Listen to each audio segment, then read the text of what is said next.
Yo, for today's video mga idol is Lodi Vlogs. So, nanapunta sa trabuhan karon. So, mayong adlaw sa tanan o amping na kanunay. So, karong adlaw is kuan Sabado, no? So, karon na sa ta mga idol. So, nanapunta sa atong gitrabuhan na building. So, hinahinay ra gyud. Hinahinay lang.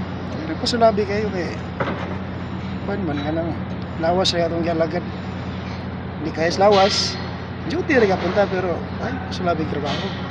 Hinahinay ba, no? Eh layo kay ta na tas layo kayong dapit nya.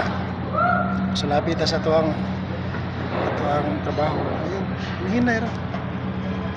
So mura to mga idol og amping kanunay og amping mo kanunay sa kuan shoutout sa mga taga Davao diha. Ay ra mo ka panic para makapokus ta. No? So, good luck.